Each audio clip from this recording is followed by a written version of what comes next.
అక్రమ అరెస్టుల పేరిట ఇలా కేసు ఎఫ్ఐఆర్ లో పేరుందో లేదో తెలియదు.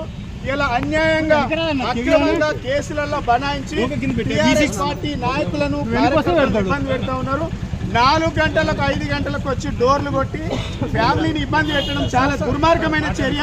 ప్రజాస్వామ్యం ఇస్తామని చెప్పినటువంటి ఈ కాంగ్రెస్ ప్రభుత్వం అప్రజాస్వామికంగా వ్యవహరిస్తూ ఉన్నది.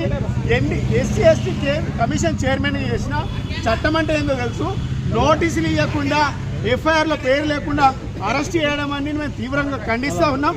ఇది ప్రభుత్వం కుట్రపూరితంగా పెట్టేటువంటి కేసులు. ఎన్ని కేసులు పెట్టినా ఎంత నిర్బంధం చేసినా అక్రమ అరెస్టుల పేరిట ఇలా కేసు ఎఫ్ఐఆర్ లో పేరుందో లేదో తెలియదు. ఇలా అన్యాయంగా అక్రమంగా కేసులలో బనాయించి టీఆర్ఎస్ పార్టీ నాయకులను ఇబ్బంది పెడతా ఉన్నారు. 4 గంటలకు 5 గంటలకు వచ్చి డోర్లు కొట్టి ఫ్యామిలీని ఇబ్బంది పెట్టడం చాలా దుర్మార్గమైన చర్య. ప్రజాస్వామ్యం ఇస్తామని చెప్పినటువంటి ఈ కాంగ్రెస్ ప్రభుత్వం అప్రజాస్వామికంగా వ్యవహరిస్తూ ఉన్నది. ఎస్సీ ఎస్టీ కమిషన్ చైర్మన్ చేసిన చట్టం అంటే ఏందో తెలుసు. నోటీసులు ఇవ్వకుండా ఎఫ్ఐఆర్లో పేరు లేకుండా అరెస్ట్ చేయడం అని మేము తీవ్రంగా ఖండిస్తూ ఉన్నాం. ఇది ప్రభుత్వం కుట్రపూరితంగా పెట్టేటువంటి కేసులు. ఎన్ని కేసులు పెట్టినా ఎంత నిర్బంధం చేసినా ప్రశ్నిస్తూ ఉంటాం.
రమ్మరా పిలు